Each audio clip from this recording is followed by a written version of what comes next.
college football fans, let me hear you. I love it. I love it. Welcome to the College Football Playoff National Championship. My name is Rachel Baribeau alongside Mark Brown. What a wild and wacky college football season it has been, but it's all led to now the Alabama Crimson Tide, arguably college football's current dynasty.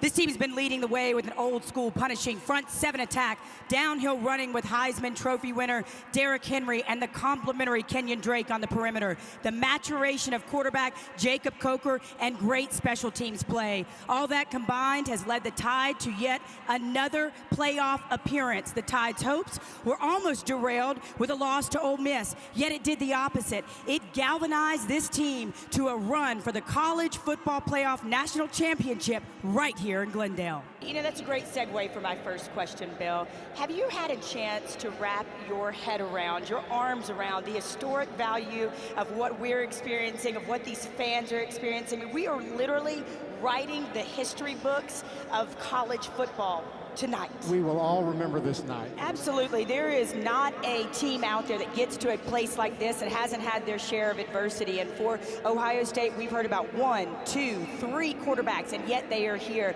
And for the Oregon Ducks, their offensive line has had as many as 12 different sets this season because of injury. They lost a wide receiver, another wide receiver this week. And what do they say? Next man up. Well, guys, over and over again, I lost sleep. I went Ohio State. I went Oregon. I went Ohio State. I went Oregon. But I just, at the end of the day, can't go against the Ducks. Today was great. The last day of SEC Media Days. You know, we ended with Les Miles, and I tweeted afterwards. I said, "Don't ever change. Don't ever go away. Be who you are." Because I asked Vidal Alexander today, I said, "Is this for media days? Is this for show?" And he said, "Absolutely not. He's exactly like this every single day." Yeah. And you know. Yeah. And it's just this excitement. He's off the cuff. And he said at the end of our interview, he said, "You know, I think you could come play for me." And I said, "You know, you inspire me. I would play for you, Coach. Are you kidding me?" So yeah. he's great. But it's the winding down of 4 days.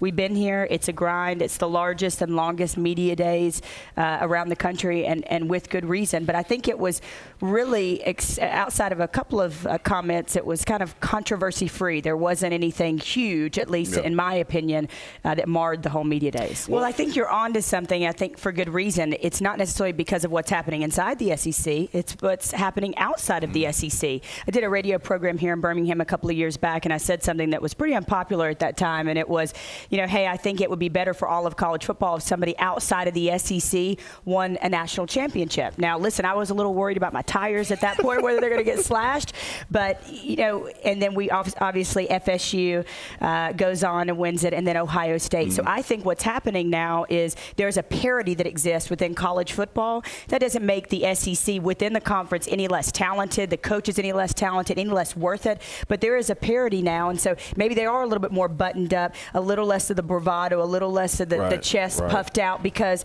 there are teams out there that are kind of taking that mantle, and now it's the SEC's place and choice to go get it back. Yeah. The cannibalism in the SEC is a real thing, particularly on the West. Now, the East is trying to make a comeback, but what the West has to go through week in and week out, and I think Kevin Sumlin said it, he said it's a line of scrimmage league, but it's also a depth league, right? And that's what we're trying to do, particularly on defense. And so, you know, I remember last year at this time when we were looking at the first ever college football playoff, we were like, oh, one SEC team, maybe 2, maybe even 3, right? There were people saying this.